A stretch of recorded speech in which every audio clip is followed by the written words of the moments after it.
Hey everyone, welcome to the channel. Before we get started, don't forget to like and subscribe. Also, drop a comment letting us know where you're watching from and what time it is there. That way, YouTube will keep showing you more stories like this. Now, let's begin. I'm Trisha, 27 years old. Last winter, when it was extremely cold and crazy snowy, I went through a really scary and haunting experience. I was in Michigan, and my boyfriend Joseph was over in Minnesota.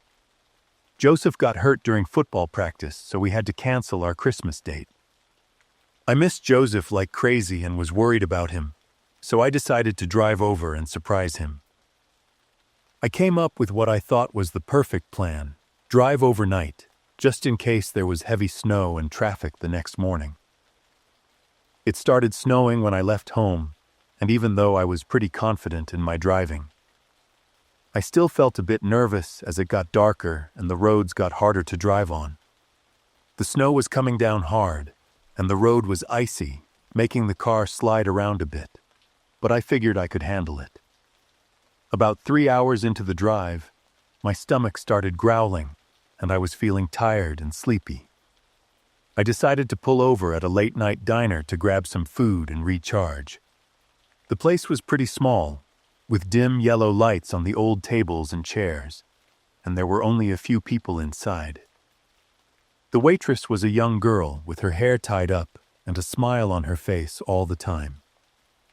She looked at me, probably knew I was a stranger, and asked how I was when I sat down by the window, watching the snowstorm blow by. When she found out I was visiting my boyfriend, she told me I should find a motel for the night. It was going to snow pretty heavily in a few hours, and the roads were going to be tough to drive on. The girl was friendly and seemed to know the weather pretty well. I didn't plan on staying long, but as I looked out the window, I started to feel how bad the snowstorm was getting. Out of nowhere, a deep voice came from behind me. A tall guy walked over. He introduced himself as Robert and mentioned a few cheap motels he knew about along the way. I thanked him, but felt even more awkward when he overheard my chat with the waitress. But after a second of thinking it over, I decided to take the guy's advice. The motel he showed me seemed fine, at least it was close, and I didn't want to keep driving in this awful weather. The motel was pretty old, with moldy walls and furniture that looked like it hadn't been updated in forever. But for just $50 a night, I couldn't really complain. The snow was coming down heavier and heavier, so I had no choice. I locked the door and lay down on my phone, but then I realized I forgot to ask for the Wi-Fi password, so I threw on my coat and went back out. I kinda glanced at the parking lot and saw a black car struggling before finally parking right behind mine. I didn't think much of it, quickly asked for the Wi-Fi password, and headed back to my room. I locked the door again, took out my phone, and got comfy. That coffee I just had really cleared my head, so I'll probably end up staying up all night. All of a sudden, I heard a light rustling sound in the snow outside the window. It went on for what felt like minutes, step by step. I turned off my phone again, listened, and after a bit, the footsteps stopped. I rushed to the window and pulled back the curtains. Outside, I could clearly see footprints in the fresh snow, stretching from the parking lot all the way to near my window. A chill ran down my spine, and I quickly rushed out of the room and headed to the front desk. My eyes went wide as I looked around, but only saw the motel manager. My heart was pounding, and I could feel fear and tension building up around me little by little. I rushed to the front desk, hoping to find the manager so I could tell him about the footprints in the snow. But when I got there, the sight in front of me made me freeze. Right then, the black car I'd seen earlier started up and drove off. The sleek black car, with its headlights shining right at me, made me blink a few times because the light was so bright. I instantly recognized the guy in the car as Robert, the one I met at the restaurant earlier. The way he looked at me at the restaurant was weird, and now I get why. He knew exactly why I was here, and I had no clue what he was up to. I freaked out and told the motel manager the whole story, and he set me up with a new room. Even though I got moved to a new room, I still couldn't shake the fear. The room felt safer, at least physically, but in my head, everything was a mess. Even though the motel manager tried to calm me down, I couldn't shake the creepy feeling that was just hanging over me. I called Joseph, and as soon as I heard his voice, I just broke down in tears. The next morning, when the traffic looked better, my boyfriend booked a ride to take me to his place, and they said my car would be delivered the next day. I spent Christmas and New Year's with Joseph. Once he recovered from his injuries, we headed back to Michigan together. After that scary experience, I've never driven alone at night, and I stay away from motels. I'm Samson, a truck driver with almost 10 years under my belt. I'm the breadwinner of my family. I have a wife and 3 kids in school. This driving gig gives me a steady paycheck, but it doesn't leave me much time with my family. The nightmare that night went down while I was hauling a load across the state. At first, I wasn't planning to take this job, but in the end, needing the cash made me trade off my health and time. It was probably stuff like dishes because I heard glass clinking when I hit bumpy roads. Hopefully, they were okay, and everything worked out. I really didn't want an accident and to lose my paycheck covering the damage. The interstate highway is always the #1 choice for drivers like me, saving a lot of time and effort. The highway felt never-ending in the quiet night, lit up only by the headlights of the big rig speeding through. The view on both sides of the road changed real slow. Sometimes it was old gas stations with flickering signs. Other times it was the shapes of old billboards disappearing into the dark. I was listening to a story on a podcast, sipping on some coffee to stay awake. Out of nowhere, up ahead by the side of the road, there was a 7-seat SUV parked with no hazard lights on. I slowed down and pulled over, thinking I might help the owner out. As soon as I got out of the truck, I waved hello, but no one replied.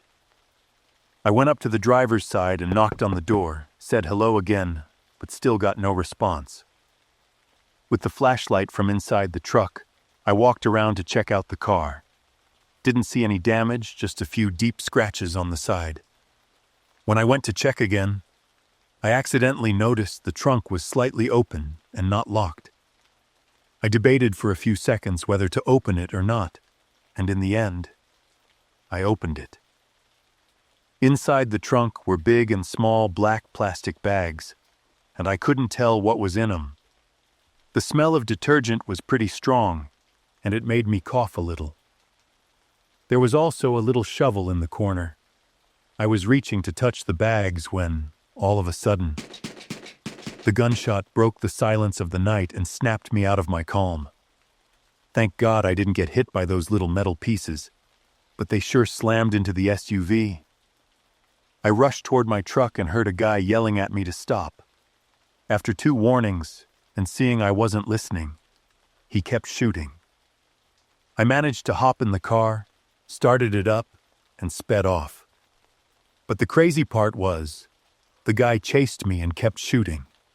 In just a second, the bullet hit the back of the car, and the sound was freaking scary. My hands were shaking, but I didn't dare let go of the wheel. All I could do was pray my truck had enough power. I kept glancing between the road ahead and the guy tailing me. I took a sharp turn, hoping to lose the guy's view. The truck leaned to one side, the wheels scraping against the road, making a noise like a desperate scream. The guy knew how to drive too. He kept chasing my car and shooting.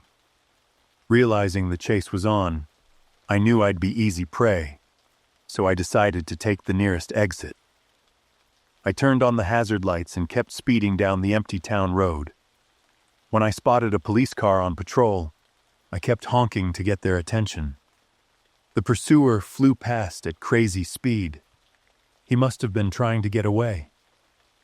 I gave the police all the info I saw firsthand, including the guy's license plate. They got the info, blocked off some roads, and jumped right into the investigation. I went home without finishing the job and even ended up damaging a few things. Luckily, the customer didn't ask me to pay for anything. As for the guy that night, I haven't heard anything from the police. I have no idea what he had in those black plastic bags, or with that shovel. Was he trying to hide something shady? I'm hoping it was just some poor animal and he was trying to bury it. I don't know if he saw my face clearly and actually remembered it. Is he gonna come back and get revenge on me? There are experiences that you think only happen in horror movies, but I lived through a night that I will never forget, and that's why I want to share it with you. A midnight road trip across state lines, just me in the darkness, and then the horror began. It was around 3 a.m. The highway stretched out before me, completely deserted, with not a soul in sight. The sky was pitch black, with only the faint light from the street lamps shining down. The feeling of loneliness was palpable, as if the whole world had fallen asleep, and I was the only one left battling the silence. As the clock inched closer to 4 a.m., I began to feel hungry. My stomach reminded me that it was time to refuel.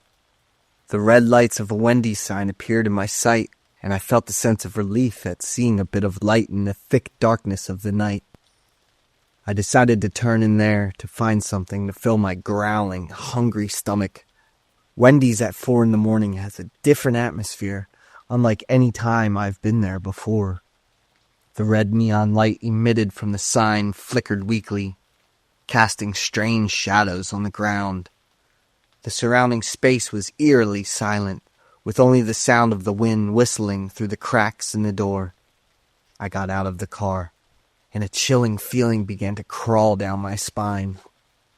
The glass door of Wendy's reflected my shadow as I walked closer. I opened the door, and the chime announcing a customer echoed, a piercing sound in the quiet space, startling me.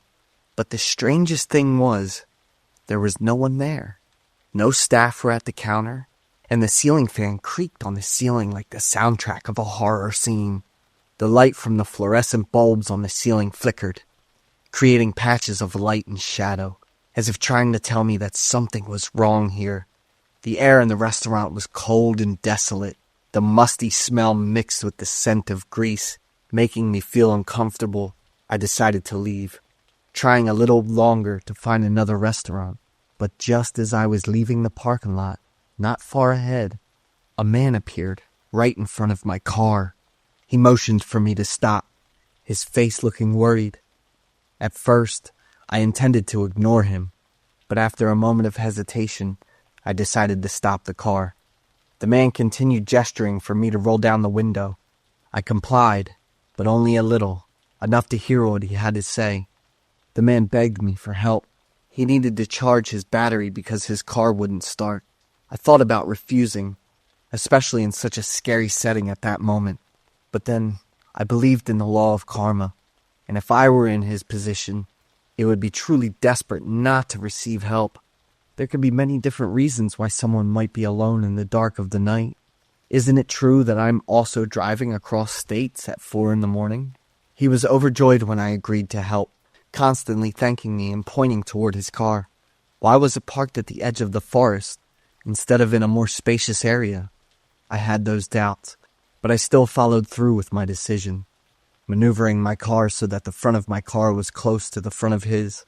I turned on the flashlight on my phone and connected the batteries of the two cars together. Suddenly, 2 other cars rushed toward me, their headlights blindingly shining directly into my face. The 2 cars blocked the rear of my car, and from the darkness, 2 other men stepped out. The headlights illuminated their faces, cold, piercing eyes, expressionless faces, and gazes that seemed to be directed straight at me. All my instincts immediately went on alert.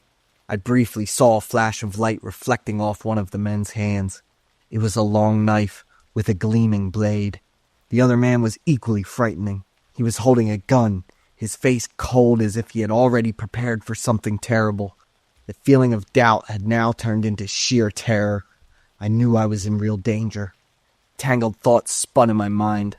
Why are they here? What do they want from me? There was no time to think further. Survival instincts took over, and I knew I had to leave immediately. Leaving everything behind, I turned and fled into the forest, the darkness enveloping me like a thick, suffocating blanket. I ran relentlessly, pushing past bushes and sharp, dry branches, each cut serving as a reminder that I had to get as far away from this place as possible. The entire night, I hid in a bush, not daring to move.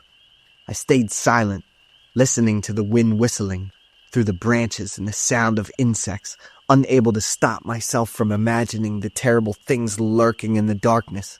A few times, I heard footsteps somewhere very close, and immediately my heart felt like it was about to jump out of my chest. I tried to control my breathing, each breath feeling like a betrayal in my effort to hide. Time seemed to stretch on endlessly. Each passing second felt like an agony. But finally, the light of dawn began to filter through the canopy of leaves. I let out a sigh of relief, feeling as if I had just been freed from a nightmare. My body was numb from sitting curled up all night, but I knew I was safer now. I carefully stepped out of the bush, groping my way back to the narrow trail that led out of the forest. I needed to call the police, but my hands were still trembling and my heart wouldn't stop pounding. My car was gone, along with the 2 cars of those lying criminals. The car of the man who asked for my help was actually severely damaged, just a junk pile in disguise. I looked at the empty road, my heart filled with frustration and a sense of helplessness. The thieves had vanished, and no one knew who they were or where they had come from. To this day, my car and the identities of the 3 criminals have still not been found. My name is Merlin. I'm 26 years old. I love driving interstate. I spend a few days a month doing it. I love the feeling of driving and hitting the roads, especially at night. Does anyone else share the odd hobby as me? But I gave up that hobby. I almost paid the price of my own life. That night, I was driving back home in Florida. When I reached the deserted highway in Georgia, it was already 10 p.m. It was still 4 hours to get home, so I decided to drive through the night. I could return home at dawn and take a rest. Well, things didn't go as planned. After just a short drive, my tire acted up. I didn't have a spare tire because I'd already used it on the trip. That was bad luck, and I was a bit frustrated and disappointed. Looking around, I felt pretty lucky to be right in front of a motel. This motel had a sign with a cute pink LED light. I went inside. 2 men were drinking together in the reception area. I said hi and asked for the owner of the motel, and they just looked at me like they didn't know what was going on. The man sitting inside the counter pointed at me. "You forgot to pull something up." I was surprised and looked down at my zipper, and right away, the 2 guys started laughing. They must have been pretty drunk. I didn't care, so I just asked again about the motel owner. The guy at the counter got up and introduced himself as the manager. He said the motel owners were an older couple who were out traveling. His name was Roger, the other was Otis. I told him I wanted to rent a room, and I pulled out some cash and put it on the table.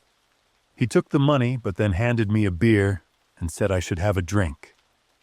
I couldn't refuse, so I drank it all. When they saw me turning my beer upside down, the 2 guys started laughing again. I told Roger to give me the key because I was tired. He said I had to pay up front, without any hesitation. I was a little annoyed, telling Roger that I had given him the money a few minutes ago. Roger looked surprised, denied taking my money, and then turned to ask Otis again to make sure he was right. I angrily asked to see the motel's security footage. The two men laughed again. Roger gave me the key to room 202. Just kidding, man. I took the key and went to my room, feeling frustrated. The motel was pretty dusty, like it hadn't been cleaned in a few days. I guess it was partly because of the highway. There was a faint smell, probably coming from the trash bag in the hallway. When I walked into the room, I felt a bit let down, but I didn't have any other option. I pulled out my laptop, checked the hotel's website, and gave it a 1-star rating. This made me feel a bit more at ease. There were quite a few bad reviews from guests, but most of them were from people who stayed here a few days ago. I left my suitcase on the bed and went to take a shower. Another hassle was having to share the bathroom. While I was in the shower, I heard a weird noise. I turned off the faucet and shouted loudly. It turned out to be Roger. He said that the bathroom door here was old and could get stuck. If it couldn't be opened, push it a little harder. I took a quick shower, and when I opened the door, it was actually stuck. I followed Roger's advice and gave it a good push. The door opened easily, and I lost my balance, stumbling right into Roger. Roger burst out laughing. It turned out he was just playing a silly joke. I couldn't help but curse. I told Roger that that was a silly joke. At first, Roger was smiling, but his face quickly changed to a look of annoyance. He looked at me like a tiger about to pounce on its prey. You're really upset and intending to give us a 1-star rating, right? His words and his voice, sounding like a growling beast, made me shiver. I didn't say anything else, and quickly went back to my room. This manager seemed weird. He mentioned a 1-star review on the motel's website. He must be used to it by now.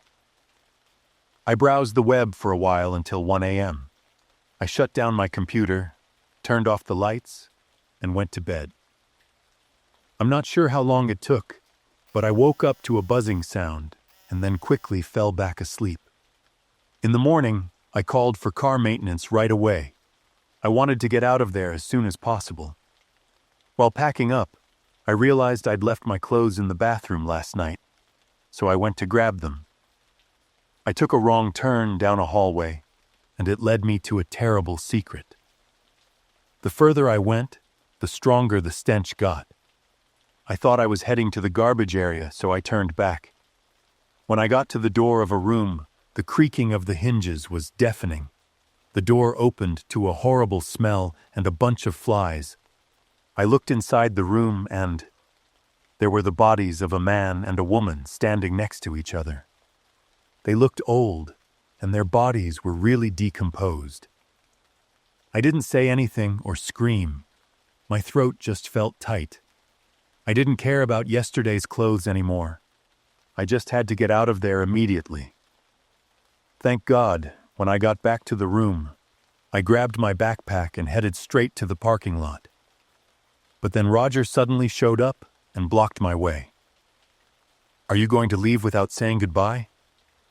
I just stood there staring at him, completely confused. My brain couldn't process anything. I really like your CK blue underwear. I still couldn't say anything. It was true that I had worn those underwear to bed last night. But how did that crazy guy know? Roger laughed loudly at my confusion and came closer. I rushed to the car and locked the door. I thought to myself, I need to call the police, as I frantically searched for my phone. Roger stood outside, holding my phone and laughing happily. He held a baseball bat in one hand, threatening me to get out of the car. The creep kept hitting me hard, targeting the car I was still making payments on. I could only pray to God, and he heard me. The car company employees I called in the morning showed up, and Roger took off as soon as he saw them. I told an employee to quickly call the police. 10 minutes later, a police car showed up with 3 policemen. They caught Roger later that day, and the horrifying truth came out. He was actually a guest at the motel, not the manager like he'd claimed. He knew everything I did because of a hidden camera in the air vent. That's also why I heard that buzzing sound in the middle of the night. But the camera wasn't Roger's. It belonged to the motel owner. He installed it to spy on guests. Roger was also a victim and found out everything. To silence Roger, he kept him locked up for days. Getting boxed in, Roger ended up killing the owner and his wife, and then stayed at the motel for the past 10 days, pretending to be the manager. After everything was investigated, I was finally allowed to go home. But the scene of that old couple still haunts me to this day, and ever since that night, I've lost my taste for driving across states.